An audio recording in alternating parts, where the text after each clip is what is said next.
bienvenue donc pour ce webinaire orienté Calliope sur l'audit de surveillance. Et donc, je suis accompagné aujourd'hui donc de Jimmy Martin, donc qui est président de Certifopac. Je ne sais pas si Jimmy, tu veux dire bon sur Certifopac. Eh ben, écoutez, alors oui, très vite. Donc, moi, je suis un des fondateurs de la société. On a fondé Certifopac en 2019. Certains nous connaissent puisque vous avez passé avec nous l'audit initial. Et donc, on est un certificateur accrédité par la COFRAC et présent sur la liste du ministère du Travail. Et on intervient principalement sur Calliope. Super, merci. Et donc après, Rémi. Bonjour à tous. Est-ce que vous m'entendez cette fois-ci ou pas? Ok, super. Donc, bonjour à tous, désolé pour ces petits problèmes de connexion. Donc moi je suis Rémi, je suis cofondateur de TAC, qui est une solution de gestion administrative et qualité qui a pour objectif d'aider les organismes de formation Calliope à respecter de manière simple et efficace leurs obligations qualité dans le cadre de la certification. Super, merci. Juste avant de démarrer, voilà, il y a des petits commentaires sympas sur Certifopac, pour info. Je vais juste vous partager mon écran quelques instants. En fait, je trouve ça intéressant de pouvoir vous donner quelques chiffres donc, par rapport à qui vous êtes dans l'audience. Et donc, par rapport à tous ceux qui se sont inscrits, parce qu'on voit qu'il y en a certains qui se connectent alors qu'ils n'étaient pas inscrits, pour une bonne partie d'entre vous, donc dans l'audience, donc un peu plus de 80%, vous êtes organisme de formation. On va avoir 12% de personnes qui accompagnent les OF, et on a aussi des gens qui sont ni l'un ni l'autre. Alors, je serais curieux de pouvoir échanger avec ces gens-là, donc ni l'un ni l'autre, ni OF, ni accompagnants, mais qui sont intéressés par le sujet. Autre stat intéressante, voilà, vous êtes à 95%, donc tous les OF donc, sont à 95% Calliope, et on voit que certains ne le sont pas encore. Donc voilà, les gens anticipent un petit peu et voilà, souhaitent un petit peu s'imprégner du sujet. Et enfin, en termes de taille, on voit que la moitié des OF forment entre 1 et 100 personnes par an. Donc la moitié. On a 35% des gens qui vont former entre 101 et 1000 personnes, et on a aussi un certain nombre d'OF voilà, qui forment plus de 1000 personnes. Donc on a des gros OF, on a même certaines personnes qui forment plus de 10 000 personnes par an. Donc voilà. J'en ai fini pour les chiffres. Je vais départager mon écran et je vais reprendre un petit peu le fil. Donc première séquence, donc du coup, est-ce que, Rémi, toi, tu pourrais nous indiquer ce qu'est l'audit de surveillance Calliope? Ouais. Alors, donc l'audit de surveillance, c'est la deuxième phase du cycle Calliope dans laquelle vous êtes tous et toutes engagés. Donc, je vous le rappelle, Calliope, c'est le passage obligé pour les organismes de formation qui souhaitent se positionner sur le marché des fonds publics depuis le 1er janvier de cette année. Et donc l'audit de surveillance, c'est la deuxième étape qui intervient entre le 14e et le 22e mois suivant l'audit initial. Et il nous a semblé hyper utile avec Jimmy et Arnaud d'ouvrir cette discussion sur l'audit de surveillance, parce qu'on se rend compte que pour ceux d'entre vous qui êtes engagés dans la démarche depuis 2020 et début 2021, en fait cette rentrée s'ouvre sous le signe de la surveillance, puisque j'imagine qu'un bon grand nombre d'entre vous ont d'ores et déjà réservé les créneaux avec leur certificateur, et donc c'est pour ça que on a organisé ce webinaire. Et peut-être d'ailleurs, Jimmy, tu peux, en tant que certificateur, nous dire plus précisément voilà, ce qui est attendu de cet exercice de la surveillance. Alors moi je confirme, Rémi, ce que tu dis, c'est que là on se rend compte que bien sûr au final on a eu quand même une grosse vague d'audits initiaux entre fin 2021 et puis début 2022, et donc cette vague va être sensiblement la même à partir de début 2023, et ça va se poursuivre tout au long de l'année 2023. Donc déjà, un grand merci pour votre présence aujourd'hui, parce que ça veut dire que c'est une thématique qui vous intéresse, alors forcément par la force des choses, mais vous anticipez aussi un petit peu dans le cadre de votre préparation, et ça c'est un très bon point, puisque vous savez qu'il y a une exigence qui est la veille dans le référentiel qualité, et donc le fait de participer à ce genre d'événement peut vous voilà, peut vous aider, peut entretenir cette veille, et c'est très intéressant. Alors, pour en revenir sur l'audit de surveillance, en fait, ce qu'il faut se dire, c'est que 1 an et demi avant, vous avez finalement donc détenu la certification Calliope parce que un auditeur, a eu confiance en votre maîtrise qualité dans votre process qualité. Et donc, le but du jeu, ça va être finalement qu'il renouvelle sa confiance donc dans votre capacité à présenter des éléments qui sont cohérents, qui sont dans le respect du référentiel qualité. Donc, je dirais que le premier mot, on l'oublie trop souvent, mais c'est la confiance. Voilà. Est-ce que j'ai suffisamment d'éléments pour que l'auditeur ait confiance en moi, en mon process, en mon organisme de formation? Alors après, voilà, ça se décline bien sûr en plusieurs points. Il y a la transparence, donc transparence dans les formations que vous proposez. Et puis, il y a aussi la cohérence. Et ça, moi, on discute aussi parfois avec Rémi, parce que Rémi prépare souvent des organismes pour les audits initiaux. Et j'aime bien parce que Rémi me dit, ouais, mais en fait, on les prépare, mais en anticipant sur la surveillance. Parce que si vous avez préparé des trucs à l'audit initial et que, au final, vous vous rendez compte que pendant des mois et des mois, et quand vous préparez votre surveillance, il y a des choses qui sont pas cohérentes. Et dans ce cas-là, il faudra pas hésiter, bien sûr, à les corriger et à pas entretenir des choses qui sont pas top dans le cadre de cet audit. Mais ça, j'y reviendrai plus tard.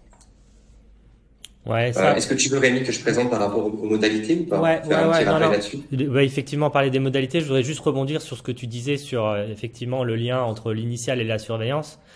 La surveillance, elle est vraiment là, en tout cas de mon point de vue, et c'est ce qu'on voit chez nos clients chez TAC. Elle est vraiment là pour s'assurer que il y a que les processus et les outils qualité sont intégrés et implémentés dans la vraie vie, c'est-à-dire au-delà des bonnes intentions de l'audit initial où il y a une tentation assez forte de vouloir faire plaisir à l'auditeur en lui disant regarde on fait des choses et puis c'est plutôt bien. Là, l'objectif, et c'est ce qu'on voit nous sur les premiers audits de surveillance pour lesquels nos clients sont engagés. En fait, on se rend compte que ce qui prime à cet audit-là, c'est vraiment les preuves de réalisation et les preuves de mise en œuvre. Et donc, c'est pour ça que l'audit de surveillance, que tu vas évidemment nous présenter plus en détail, il est vraiment là pour sanctionner, disons, la réalité des promesses faites 18 mois plus tôt. Et c'est aussi pour ça que au-delà des process présentés en audit initial, c'est aussi pour ça que des solutions de gestion peuvent s'intégrer, disons, utilement dans ces process pour venir, simplifier le déploiement continu de ces obligations-là et générer des preuves utiles en jour d'audit. C'est ça. Alors, ce qu'il faut comprendre, et des fois on dit ça avec le sourire, mais c'est pas Certifopac en se levant le matin qui décide de la période d'audit, de la modalité à distance ou sur site, du nombre d'indicateurs à auditer, tout ça. Vous savez que tout est réglementé. C'est le socle réglementaire du 6 juin 2019 avec les arrêtés et les décrets. Et donc, en fait, il y a une période possible pour la surveillance qui est entre 14 et 22 mois. Certains ont un petit peu plus, je vais pas trop rentrer dans le détail, mais pour ceux qui ont été audités en 2020, vous avez un petit peu plus, en fait, vous avez jusqu'à 28 mois. Mais bon, c'est du détail. Mais donc, dans ce délai-là, vous devez passer votre surveillance. C'est important parce que celui qui veut le faire au 23e mois, par exemple, ce sera pas possible.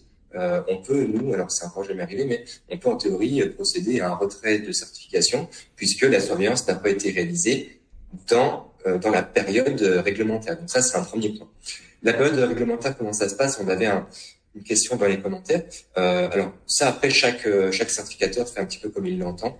Chaque confrère, soit c'est le certificateur qui revient vers vous, certains sont un peu plus indépendants, un peu plus autonomes, donc c'est au client de se positionner. Nous, en fait, comment on fait? À la date d'anniversaire, donc au 14e mois après votre décision de certification. Donc, vous regardez par rapport à votre certificat à quelle date vous avez été certifié. Si vous avez été certifié au 15 septembre 2022, typiquement, en fait, on va revenir vers vous au 15 novembre 2023. Donc, 14 mois plus tard. Donc, comment ça se passe? On vous fait un mail. On double ce mail le plus souvent par un petit échange téléphonique. Et donc, dans ce mail-là, on va vous demander plusieurs choses. Premièrement, est-ce qu'il y a eu des changements? par rapport à l'audit initial. Nouvelle offre, un nouveau personnel, nouvel organigramme, peut-être un nouveau site, une structure administrative. Normalement, tous ces changements-là, vous devez les déclarer au fil de l'eau. Hein, vous ne devez pas attendre qu'on vous contacte, mais on en profite en fait pour le faire. On se met d'accord aussi sur la modalité, puisque la modalité sur le site ou à distance, elle se définit pas comme on veut. Hein, si vous avez fait l'audit initial en visio, on aura l'obligation réglementaire de le faire en présentiel. Alors après, ceux qui n'ont pas de local, c'est encore une autre histoire. On peut bien sûr convenir d'un lieu ensemble pour le faire. Ça peut être à votre domicile, ça peut être dans un lieu convenu à l'avance, comme un bureau loué, un coworking, quand même un espace plutôt calme, plutôt propice à votre audit. Et puis, sinon, de manière générale, si votre audit initial a été fait en présentiel, l'audit de surveillance sera fait en visio. Alors, j'insiste beaucoup parce que je dois passer pas mal de choses là-dessus sur les réseaux sociaux. L'audit de surveillance reste un audit. Donc, c'est un échange avec deux personnes en face à face pendant un temps déterminé dans un plan d'audit. Et c'est en aucun cas simplement un dépôt de preuve sur une appli où l'auditeur vous appelle à la fin de la matinée pour vous dire si c'est bon. Ça, c'est pas du tout un audit de surveillance CALIOPI. Donc, alors voilà, la réglementation précise bien que on est dans le cadre d'une durée légale et réglementée. Donc ça, c'est tous des éléments qu'on vous envoie par rapport à la durée et par rapport à la modalité. Ok, donc ouais, c'est intéressant. Effectivement, il y en a beaucoup qui ont fait leur audit initial à distance. Donc là, c'est intéressant d'avoir cette précision-là. Alors, très concrètement, le jour de l'audit, comment ça se passe? Du coup, je te passe la parole, Jimmy, sur par exemple les indicateurs, qu'est-ce qui est regardé? Alors peut-être déjà par rapport aux indicateurs, on a souvent la question quels sont les indicateurs qui vont être audités, tout ça. Normalement, c'est en fait au final tous les indicateurs, ce seront les mêmes indicateurs que l'audit initial. Il y a plusieurs particularités. Par exemple, si vous étiez considéré comme nouvel entrant à l'audit initial, n'oubliez pas de préparer les indicateurs 22 et 32 qui n'étaient pas audités. Ça, c'est un premier point. Des fois, on se rend compte que c'est pas forcément préparé, donc ça peut engendrer des non-conformités potentielles. Donc ça, faites attention. Ensuite, alors il y a les petites particularités. Vous savez, il y a des indicateurs spécifiques. Je pense aux indicateurs 3, 7, 16 pour les formations enregistrées au RNCP, enfin qui préparent à des certifications RNCP. Pour cela, il y a deux cas de figure. Soit vous n'en faisiez pas, et puis au final vous en faites maintenant. Donc n'oubliez pas de préparer ces trois indicateurs. Et après, il y a aussi l'effet inverse de ceux qui ont été audités sur une ancienne version du référentiel, où avant, je ne sais pas si vous vous souvenez, ça parle peut-être à quelques-uns, vous faisiez par exemple de la certification bureautique ou anglais ou de la création d'entreprise, vous étiez concerné par ces indicateurs 3, 7, 16 parce que c'était considéré comme des formations dites certifiantes. Et là maintenant, depuis la version 7 de mars 2021 du référentiel qualité, ils ont précisé que finalement ces trois indicateurs étaient appliqués uniquement pour le RNCP. Donc ça, c'est un premier point. Donc après, ça, c'est à confirmer avec votre auditeur dans le cadre de la préparation, bien sûr. On revient vers vous et on vous pose toutes les questions qui vont bien. Vous avez aussi un indicateur spécifique et l'indicateur 13. Alors lui, il est très peu audité, ça concerne uniquement les formations par alternance. Donc ça, c'est si vous proposez un contrat pro, par exemple. Mais bon, c'est quand même assez rare. Pareil pour l'indicateur 28, on vous parle des périodes en situation de travail. Alors, c'est assez large, hein. C'est pas que la FEST, ceux à qui ça parle la FEST. On peut par exemple quelqu'un qui prépare des titres pro et qui propose des stages à la fin du titre pro, c'est une période de situation de travail au final. Donc, ça rentre dans cet indicateur 28. Et puis, pour terminer, indicateur 27 sur la sous-traitance. Alors là, on a un petit peu de tout. Quelqu'un qui ne faisait pas de sous-traitance à l'initial, mais qui en fait lors de la surveillance, là, forcément, il faudra préparer cet indicateur 27. Mais en tout cas, tous les autres, en tout cas, vous serez concernés comme à l'audit initial. Ouais, je veux peut-être juste compléter, Jimmy, si tu me le permets, sur le cas des nouveaux entrants. C'est vrai que à l'audit initial, les nouveaux entrants bénéficient finalement d'un cadre un peu allégé, avec cette histoire des indicateurs 22 sur donc la formation des collaborateurs et 32 sur l'amélioration continue pour lesquels ils sont exemptés. Mais on voit aussi en audit initial que il y a aussi de certaines tolérances sur d'autres indicateurs le 2 par exemple sur les indicateurs de résultats, le 11 sur l'évaluation. Pourquoi? Parce que ces nouveaux entrants-là, au moment où ils se font auditer, ils n'ont pas forcément une profondeur de preuve ou une profondeur d'activité qui permet d'apporter des éléments tangibles à l'auditeur. Et donc, ça sera hyper important pour eux, dans cet audit de surveillance, de bien adresser ce sujet-là pour s'assurer que sur l'indicateur 2, les indicateurs de résultats sont bien communiqués, quels que soient les moyens de communication qui sont retenus, que sur l'évaluation, on puisse avoir des preuves d'évaluation formalisées et déployées. Et puis, nous, ce qu'on voit et qui est hyper important lors des audits, et ça vaut pour les nouveaux entrants, ça vaut évidemment pour tous les autres, c'est toute cette logique d'amélioration, de veille et d'amélioration continue.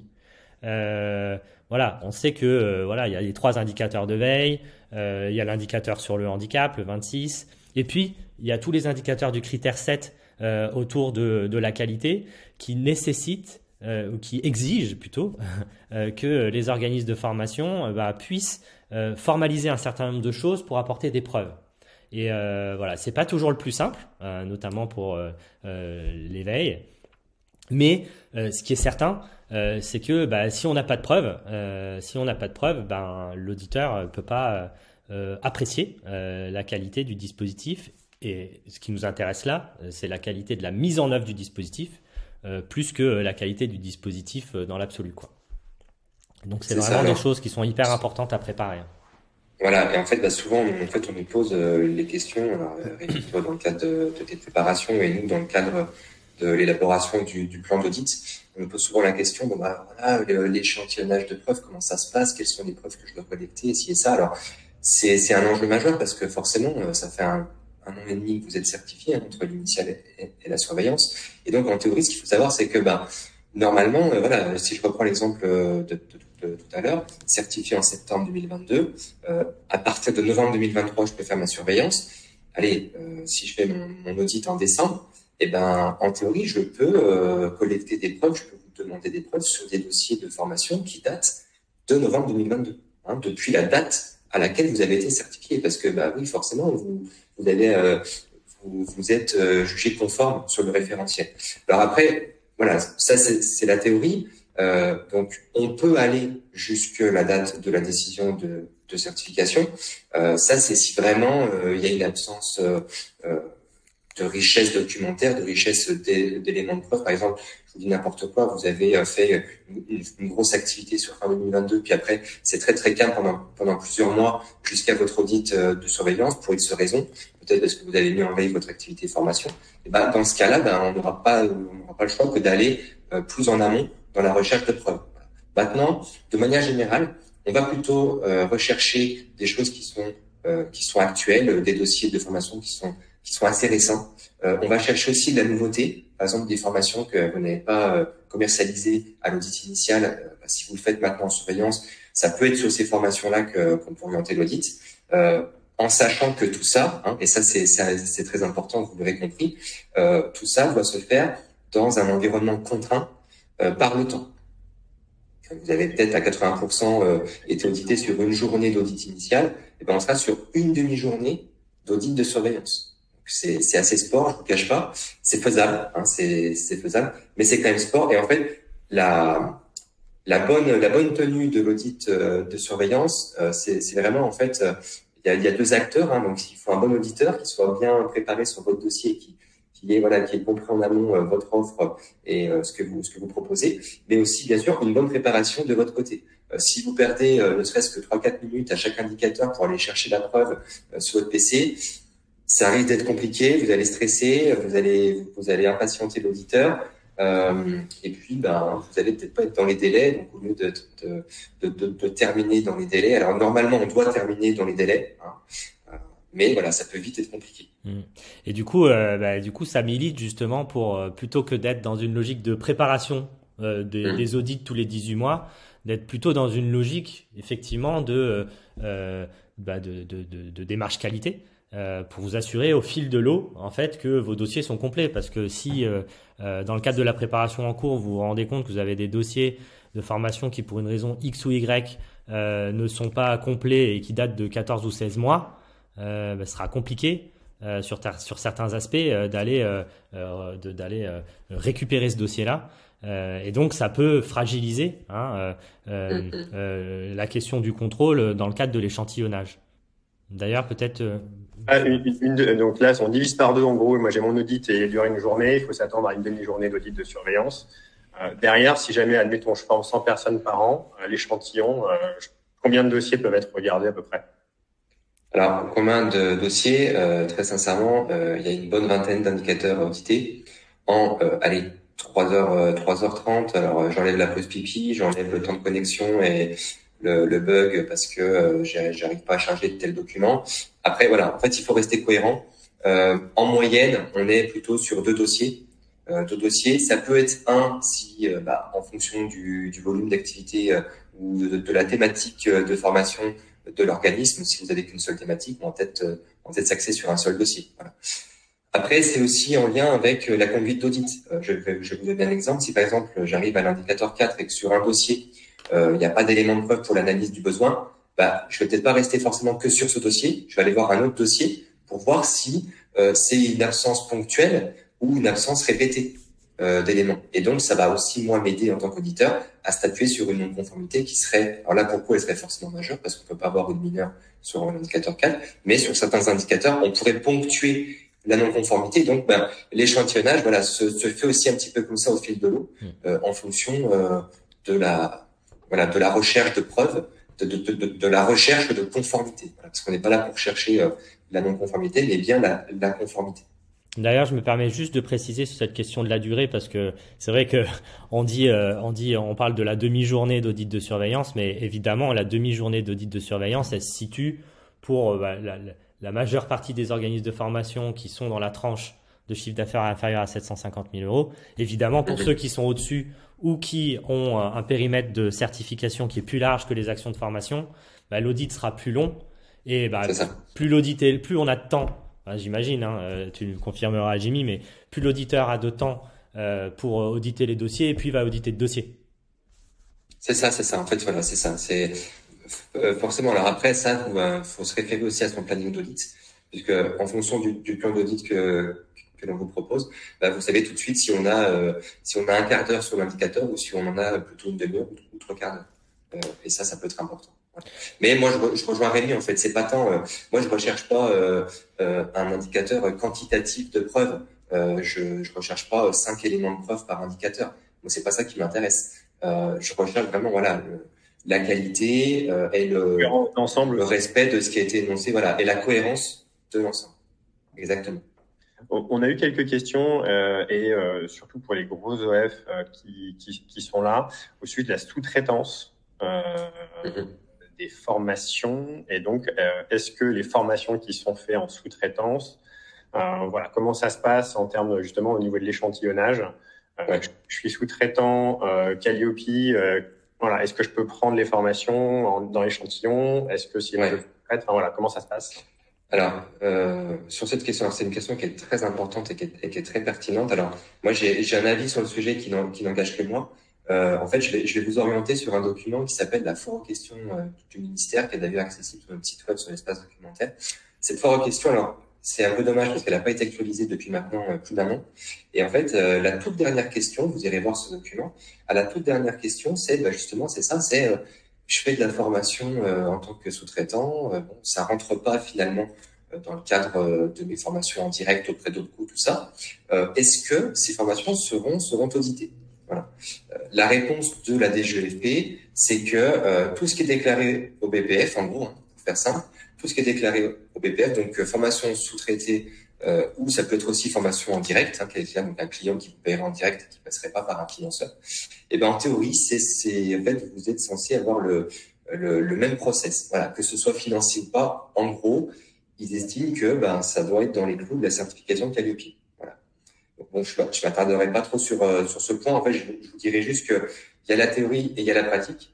Il y a surtout que le fait que dans un environnement contraint en termes de temps, moi, je vais plutôt m'intéresser sur les formations financées, forcément, parce que ça concerne Calliope là, de façon très évidente. Et si vraiment j'ai pas d'éléments de preuve, ou alors dans le cadre de mon échantillonnage, je peux m'appuyer sur des éléments qui auraient fait l'objet de sous-traitance ou de formation directe. Voilà. Mais jamais je vais orienter à 100% mon échantillonnage sur ces formations-là. Ouais, moi ce que je pourrais dire pour compléter, c'est qu'effectivement, de toute façon, enfin a priori, c'est effectivement l'organisme qui vend qui retrouve la formation en question dans son échantillon.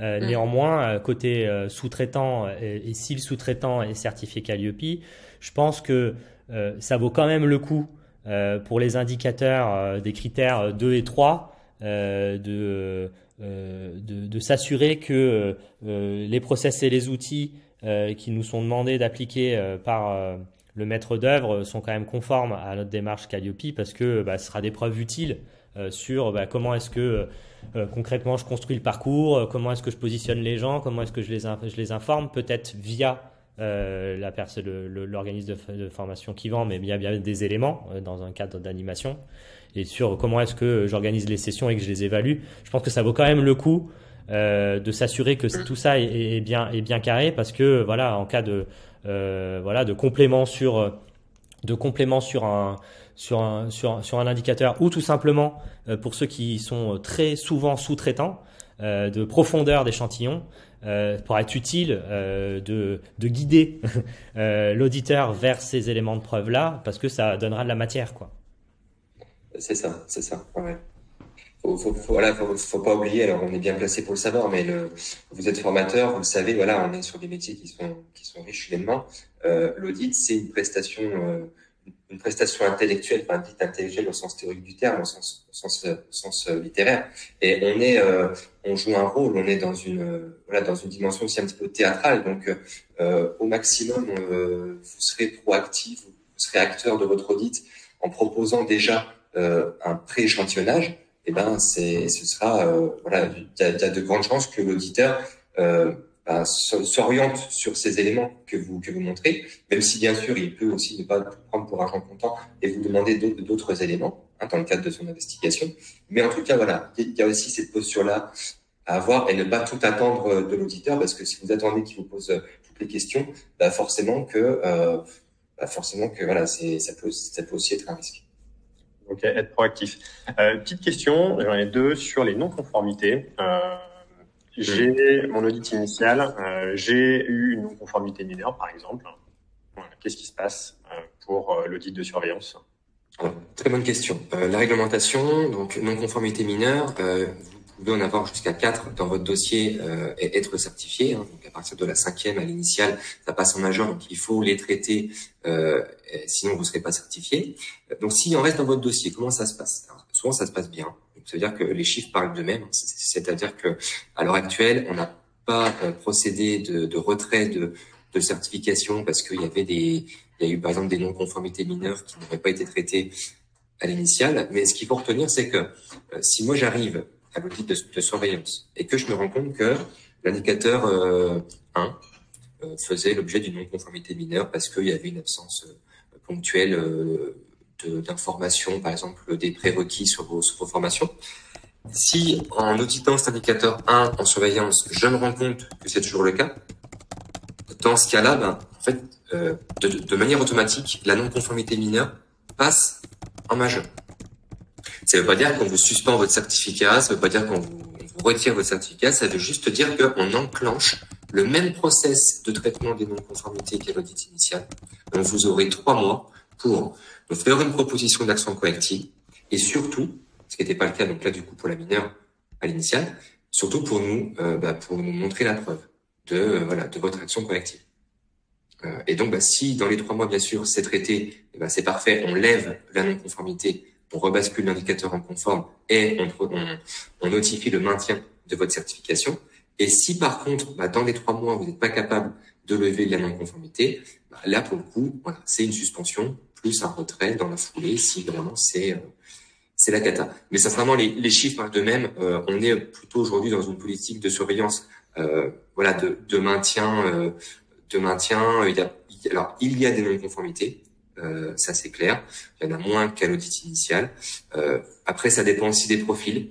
faut faire attention. C'est pas parce que vous étiez nouvel entrant, zéro non-conformité à l'initiale qu'il faut se reposer sur ses lauriers et dire ok c'est bon, c'était tout bon, et puis vous arrivez trop confiant à la surveillance. C'est le risque que l'on voit aujourd'hui, parce que beaucoup étaient certifiés en nouvel entrant et ils arrivent en surveillance un petit peu trop confiants. Et donc c'est là où les non-conformités arrivent. Donc voilà, il n'y a pas de règle, il n'y a pas de moyenne de non-conformité, mais en tout cas moi c'est ce que je peux vous dire par rapport à ça. Ouais, moi je voulais juste rebondir sur ce risque de suspension et de retrait, peut-être plus sur la suspension pour dire que si effectivement logique des auditeurs c'est vraiment d'être dans la recherche de preuves et l'amélioration qualité en continu, voilà, ce risque de suspension il n'est pas forcément à prendre à la légère non plus, d'autant plus que depuis maintenant une bonne année et demie, les financeurs et les régulateurs que sont les OPCO, France Compétences et la Caisse des dépôts ont unifié leur système d'information et partagent et actualisent tous les jours la liste des organismes qui sont certifiés et donc éligibles au fonds. Et donc la suspension, dès le lendemain, en fait, dès qu'est prononcée une décision de suspension de votre certification, en fait, la sanction tombe dès le lendemain puisque vous êtes déréférencé de cette liste et donc ça vous coupe. Évidemment des fonds publics pour les actions à venir, pas pour les actions qui ont été sur lesquelles vous avez déjà eu des accords de prise en charge. Si jamais on reste sur les non-conformités, et si on faisait un petit top 3 des non-conformités que vous avez pu voir l'audit de surveillance. Alors, en troisième position, on va souvent avoir, alors c'est du mineur principalement, mais on va souvent avoir par exemple une exploitation partielle de la veille. Voilà. Ça, souvent, c'est un truc assez récurrent. C'est que, alors on nous sort plein de trucs, des newsletters, j'ai fait le webinaire de TAC, c'était super, et ainsi de suite, et ainsi de suite. Mais par contre, il n'y a pas vraiment d'exploitation de la veille, comme l'entend le référentiel au travers des indicateurs 23, 24, 25. Donc ça, nous, c'est ce qu'on remarque assez fréquemment. Alors, c'est traité assez facilement, mais quand même. Donc, ça suffit pas de créer la liste des newsletters auxquels on est abonné, quoi. Si vous lisez vraiment les exigences et le niveau attendu des indicateurs de veille, ils sont en deux niveaux. Il y a le premier niveau, c'est je réalise une veille, et le deuxième qui est le plus important, c'est j'exploite la veille. Voilà. Et où j'en évalue l'impact en fonction du type de veille. Après, vous avez un autre élément. Après, peut-être que le top 1, top 2 serait un petit peu similaire, mais vous avez un autre élément qui est l'indicateur. Alors, ça, pour le coup, c'est assez marrant parce que ça revient souvent. C'est l'indicateur numéro 30 sur la collecte. Et en fait, là, c'est tout bête, c'est souvent une absence ponctuelle de preuves. C'est-à-dire que on tombe sur un dossier, tiens, voilà, dossier de formation, de machin, et puis on évalue la collecte, et puis la collecte des apprenants c'est tout bon, la collecte de l'équipe pédagogique c'est tout bon, et puis mince, il manque la collecte du financeur ou de l'entreprise en question. Voilà. Donc là on est sur une absence ponctuelle.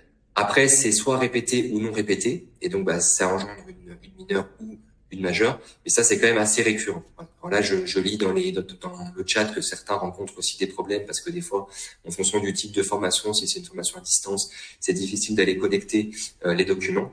Bon ça c'est après à vous dans votre démarche qualité de mettre en place peut-être quelque chose pour automatiser tout ça. Après ça vous est libre de concevoir tout ça. Et puis ensuite alors il y a la question juste sur le 30, il y a aussi la question de la relance souvent qui revient. C'est-à-dire que les enquêtes sont bien envoyées ou les dispositifs sont bien déployés, il n'y a pas de réponse, mais il n'y a pas forcément la matérialisation de la relance qui est opposable par l'organisme de formation à son auditeur. Après, alors moi je rappelle toujours là-dessus. Alors j'insiste, je suis là pour donner de conseils, mais relisez bien l'indicateur 30 puisque c'est quand même bien précisé que la relance ou le type de relance peut être différent en fonction de la partie prenante. On peut très bien avoir un type de relance qui soit systématique, par exemple pour l'apprenant, parce qu'on considère que c'est le plus important, et puis une relance annuelle ou une relance mensuelle ou semestrielle pour le financeur, je sais pas lequel. Donc déjà en fait faut pas hésiter aussi à jouer sur les mots, sur le référentiel, en fait à comment vous l'interprétez de façon très très terre à terre, pour que ça réponde en fait, pour que ça réponde. effectivement, il y a quand même beaucoup de financeurs qui vont pas forcément répondre, et on a eu effectivement pas mal de questions sur justement le recueil des appréciations des financeurs qui répondent pas. En gros, est-ce qu'il faut que je me déplace, je me mets devant, je plante ma tente et puis je repars avec mon enquête, ou alors est-ce que voilà, si jamais j'ai montré que de manière raisonnable j'ai relancé, s'ils veulent pas répondre, ok. Alors aujourd'hui, l'exigence, c'est d'avoir un système de collecte. C'est de collecter dans la mesure du possible. Après, il n'y a pas de réponse, il n'y a pas de réponse. Moi, tant que j'ai des éléments de preuve qui me permettent de justifier que la démarche elle a été faite, je considère que c'est conforme. Ouais, avec du coup une fréquence attendue de relance qui est peut-être un peu plus avec un attendu un peu plus important pour les recueils d'appréciation des participants par rapport à si on compare aux financeurs. Tout dépend, en fait, c'est ça, en fait, tout dépend du système de collecte qui est mis en place. Ça, c'est vraiment après libre à chacun. Ok. Et du coup, ton top 1, du coup?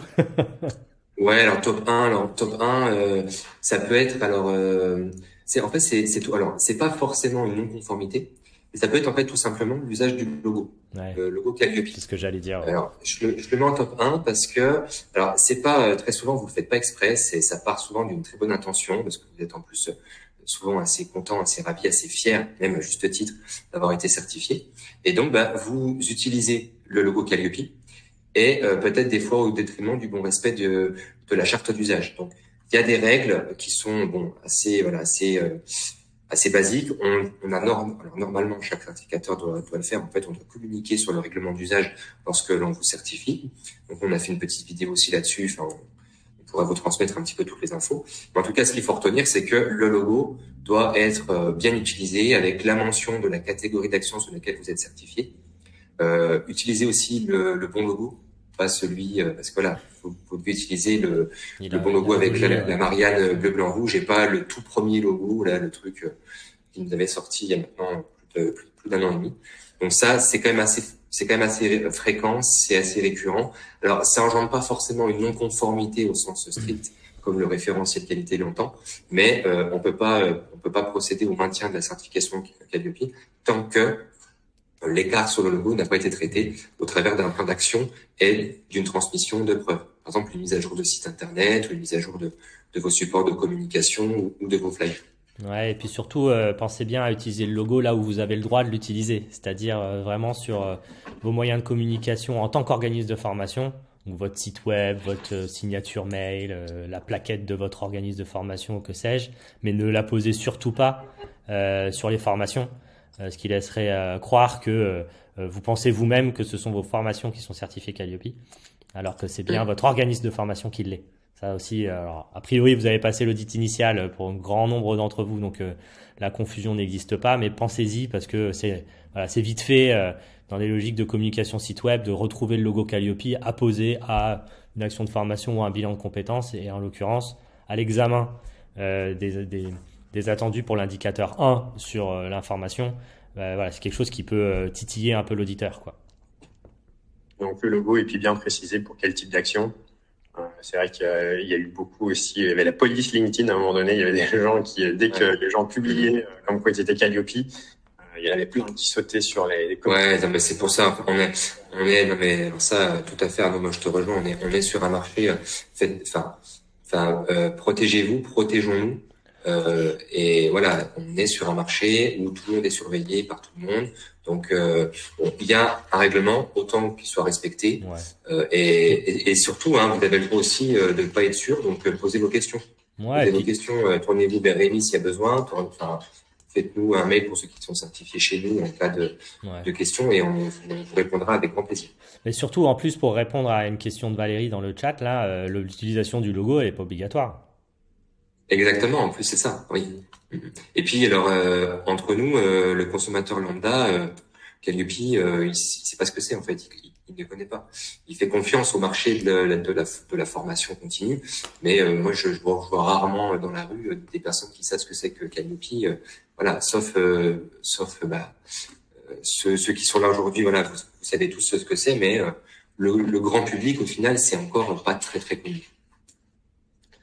Ok, super. Avant de passer aux questions-réponses, voilà, est-ce que vous auriez un petit peu des orientations sur voilà comment je me prépare, comment j'anticipe un petit peu les choses?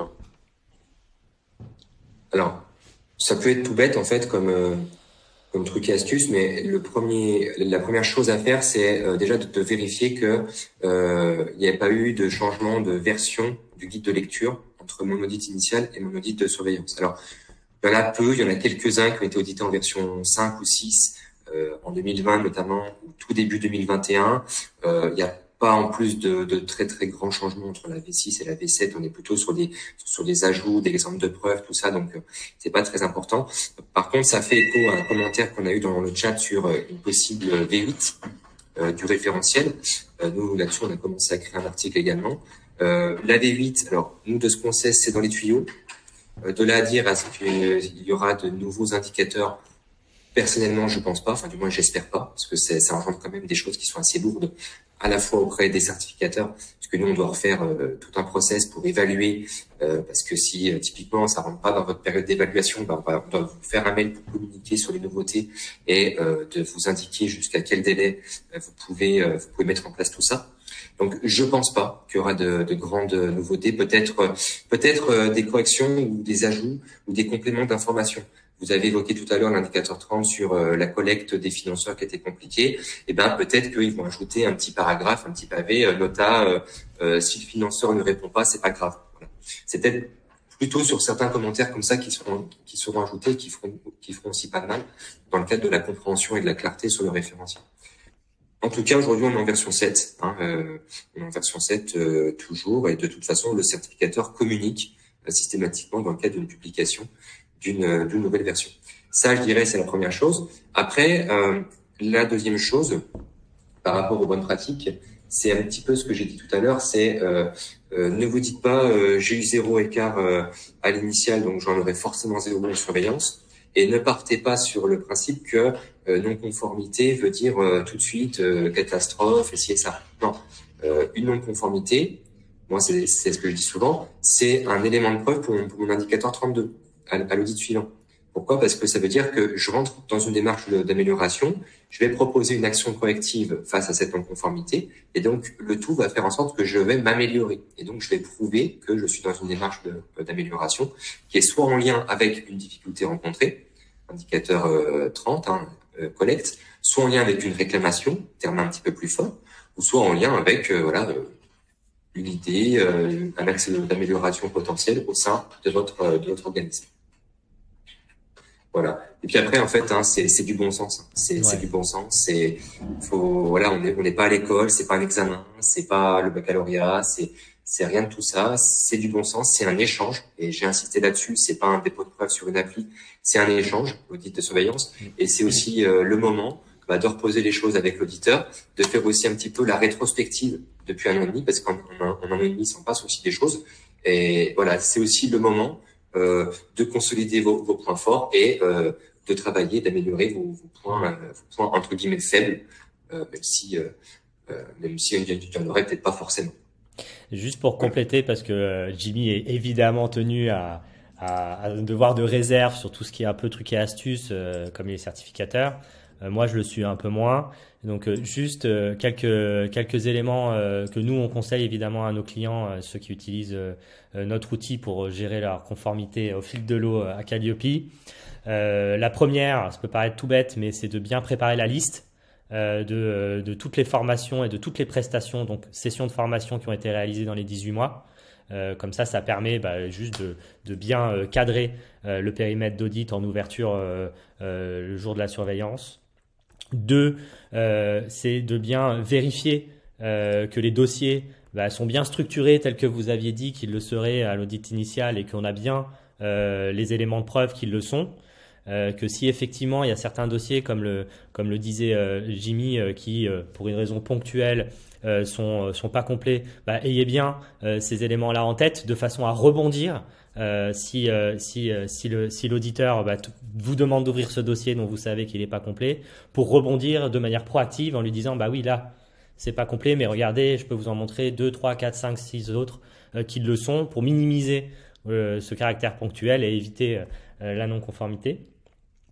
La troisième chose, c'est aussi, c'est pas parce que vous avez fait certifier un certain nombre de process à l'audit initial qu'on va s'attendre à ce que le jour de la surveillance, ce soit précisément ces process-là qui soient présentés. Vous avez le droit, évidemment, d'avoir amélioré vos process. Et donc moi, ce que je vous conseille de faire, c'est de bien lister, disons, tous les changements tous les changements de procédure, d'outils auxquels vous avez procédé durant ces 18 premiers mois d'exercice Calliope, parce que ça vous permettra d'être proactif et d'instiller un peu au fil de l'eau de l'audit que vous êtes dans cette démarche d'amélioration continue. Et je pense que ça mettra l'auditeur dans des prédispositions qui sont favorables. Et puis, dernier, et après, promis, je me tais, comme ça on laisse la place aux questions, c'est sur ces histoires de veille. Nous, ce qu'on a l'habitude de dire à nos clients, c'est que effectivement, matérialiser au fil de l'eau l'exploitation de la veille, ça prend du temps, c'est pas forcément toujours très pertinent. Et donc, en préparation de l'audit, ça vaut le coup d'identifier par veille, donc 23, 24, 25, voire 26 d'ailleurs sur le handicap, mais d'identifier 2-3 exemples un peu typiques de choses qui se sont passées et sur lesquelles vous allez pouvoir réunir des éléments de preuve partagés par mail, des documents mis à jour, etc. pour les raconter sous forme d'histoire. J'imagine qu'il y en a certains d'entre vous qui ont reçu des sollicitations de la Caisse des dépôts aux alentours de avril-mai sur des choses éligibles de droit au CPF. La façon dont vous avez vous avez pu répondre à la Caisse des dépôts sur des procédures ACRE ou des procédures de contrôle bilan de compétences, ça c'est des choses qui sont des belles histoires à raconter en audit pour témoigner de votre capacité à faire de la veille sur le réglementaire et le légal, quoi. Donc préparez toutes ces histoires-là et posez-vous, grosso modo, faites une petite rétrospective sur qu'est-ce qui s'est passé depuis 18 mois, en dehors des formations qu'on a délivrées, des questionnaires qu'on a envoyés ou pas, etc. Mais qu'est-ce qu'on a fait réellement pour animer la vie de notre organisme de formation, quoi. Il fallait bien que je la sorte celle-là. Merci pour tout ça. On a des super questions dans le chat, donc je vous propose de basculer dessus. Alors, qu'est-ce que l'auditeur contrôle sur l'indicateur 32 ? Si vous pouvez me rappeler l'indicateur 32. Alors, indicateur 32, en fait, c'est tout ce qui concerne la démarche d'amélioration continue. Alors, en sachant que dans le référentiel, c'est surtout en lien avec l'indicateur précédent, qui est le 31, qui traite du process de réclamation.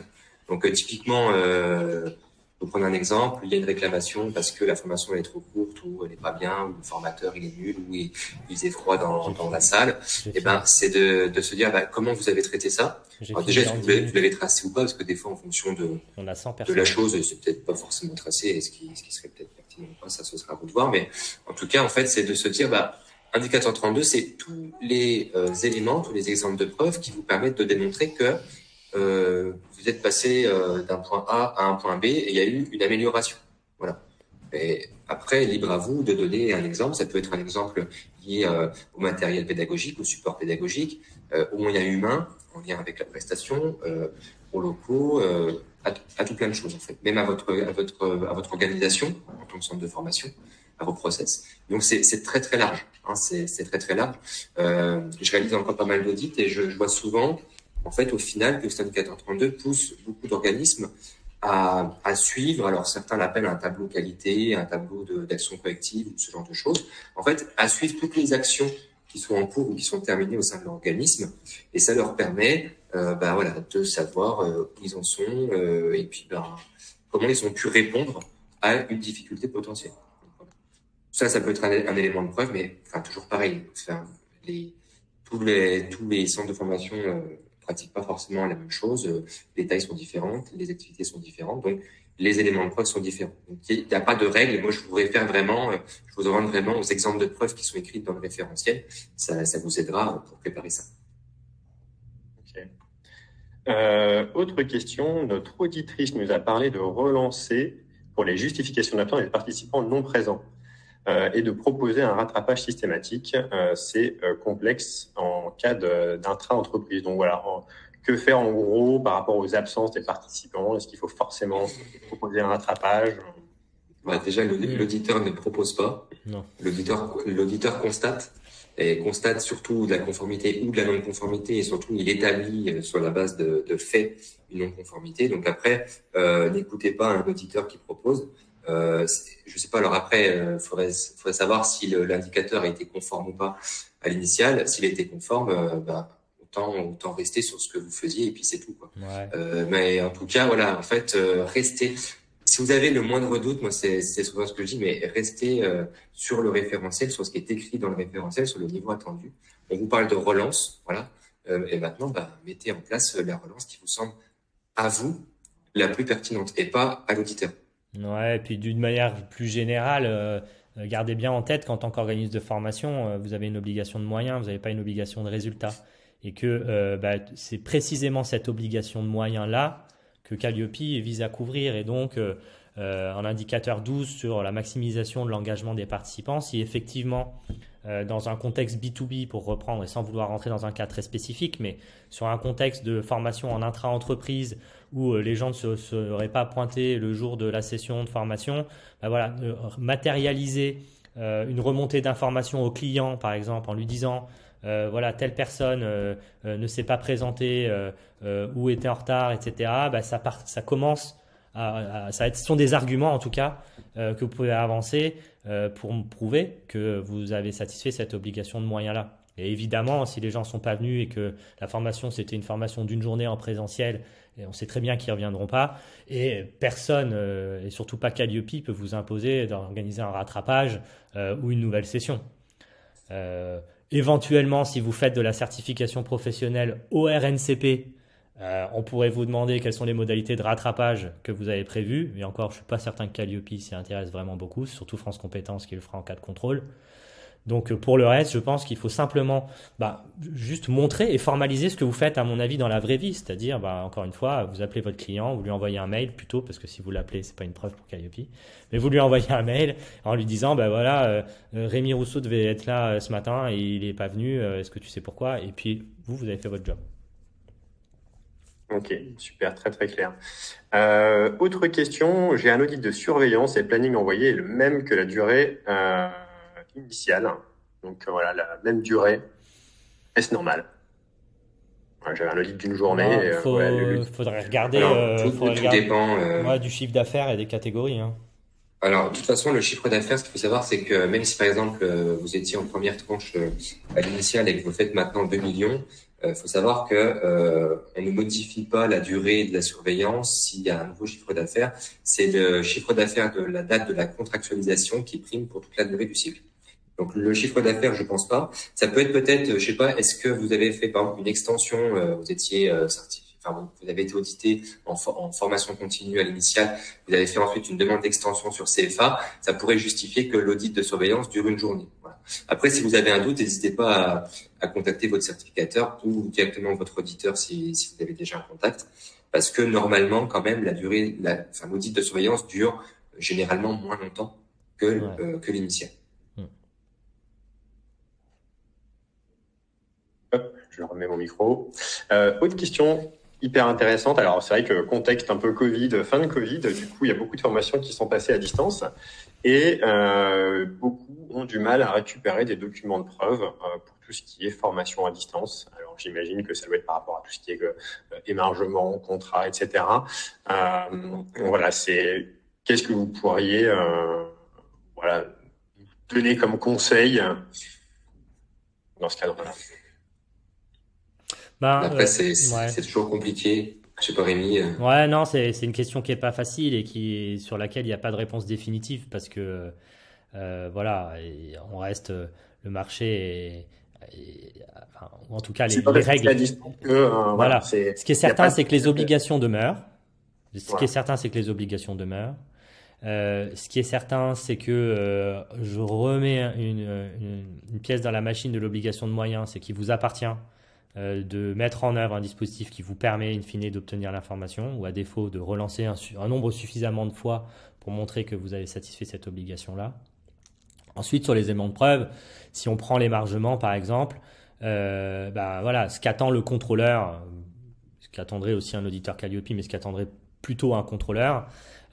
C'est un dispositif qui permet d'apporter d'arriver à un même niveau de conviction sur la réalité de l'action qu'une feuille d'émargement signée manuscritement, quoi. Donc, ça veut dire quoi? Ça veut dire que il faut que, quel que soit le dispositif, on puisse avoir le point de vue du participant et le point de vue du formateur. Donc, tout ce qui est organisme de formation qui signe des attestations de présence pour le compte des participants, ça, peut-être qu'à l'audit Calliope, ça passe, en contrôle, ça passe pas. D'une manière plus générale, il faut bien se dire que, et en tout cas, moi, c'est ce que je conseille, mais c'est que l'audit Calliope, évidemment, c'est un passage obligé, c'est important. Mais c'est surtout le moyen de vous préparer aussi au futur contrôle.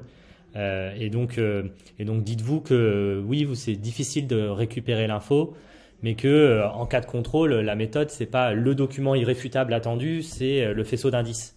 Et donc tout ce que vous pourrez mettre dans l'escarcelle qui permettra ajouter les uns aux autres d'assurer de la véracité de l'action réalisée sera étudié. Donc des logs de connexion, des screenshots sur une visio au début et à la fin, de l'émargement dématérialisé, etc., etc. C'est des choses qui existent et c'est aussi pour ça qu'il y a des outils, il y a des outils qui se développent. Il y a de plus en plus maintenant, et moi je suis un peu partisan de cette solution-là. Moi, en tant qu'en élément de preuve, je préfère par exemple voir des exemples de travaux de stagiaires, notamment dans le cadre de formation à distance, de travaux, de suivi, de cas concrets, de cas pratiques, de présentations PowerPoint ou autre, plutôt que la feuille d'émargement. Moi, en tant qu'auditeur Calliope, j'ai pas d'indicateur. Moi, quand je lis le guide de lecture, si je fais un contrôle F et que je fais une recherche, il n'y a pas c'est pas marqué feuille d'émargement en tant que tel dans le niveau attendu. Je vais plutôt en fait évaluer, l'indicateur 11 sur l'évaluation, l'atteinte des compétences, et c'est au final c'est le cœur de métier. Et il faut aussi arriver à se rattacher à du concret, de la valeur ajoutée, à du cœur de métier qui reste quand même les travaux de vos stagiaires, de vos bénéficiaires.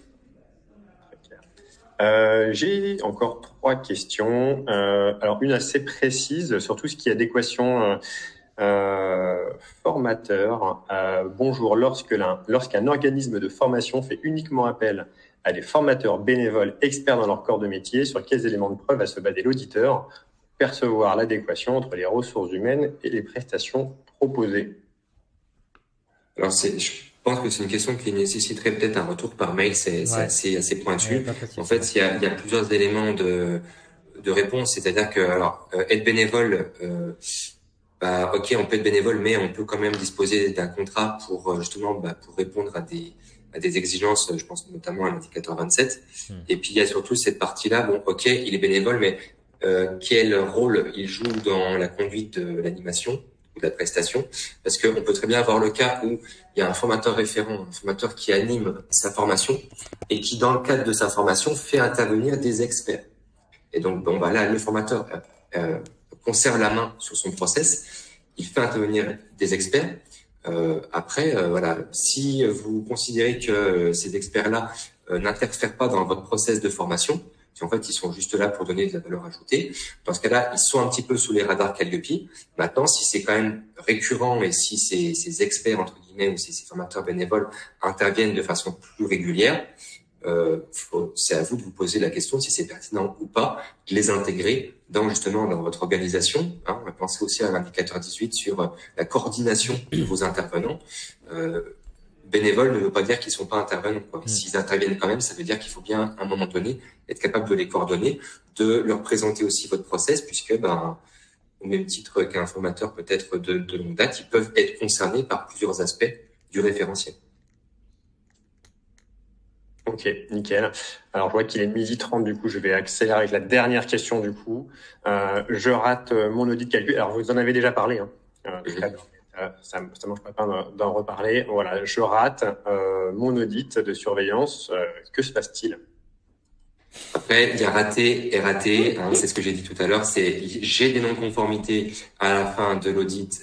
C'est pas la fin du monde. Votre certificat, on va pas le prendre et le brûler ou le jeter par la fenêtre. Non, il y a le même process de traitement des non-conformités que l'initial qui s'enclenche. Ça, c'est important. Donc, vous aurez à minima, à maxima 3 mois pour traiter des preuves dans le cadre de non-conformité majeure et 6 mois pour les mineurs. Il y a cette petite particularité de si l'indicateur était en mineur à l'initial, alors il passe en majeur. Parce que sinon, ce serait trop facile. En fait, on pourrait toujours avoir la même non-conformité mineure qui se balade pendant 3 ans et pendant 6 ans. Et donc, dans le pire des cas, si c'est pas traité, au bout d'un moment, voilà, on est quand même sur un environnement réglementé. Il y a tout un process, donc bon, on peut être amené à suspendre et retirer une certification. Voilà. Ok, très clair. Je me permets de partager un dernier slide, donc avec une enquête de satisfaction. Alors, il y a juste une question. Voilà, on vous demande à rien d'autre, savoir si jamais l'audit, ce webinaire vous a plu. En tout cas, on voit que l'audience est restée hyper stable du début jusqu'à la fin, donc ce qui est plutôt bon signe. En tout cas, on vous remercie donc Jimmy et Rémi pour toutes vos réponses et merci aussi aux participants et aussi pour leurs questions. Alors c'est vrai que là, le timing, là, il est déjà 32, on a un peu dépassé. Il y a sans doute des petites questions auxquelles on n'a pas pu répondre, mais on envisage de refaire un autre webinaire en novembre. Donc, ça pourrait être l'occasion d'aborder tout ça. Donc, en tout cas, merci à tous les participants, merci aux animateurs. Merci à vous. Puis, à très bientôt. Et s'il vous plaît, enquête de satisfaction, ça prend 1 seconde et comme ça nous permet de nous améliorer.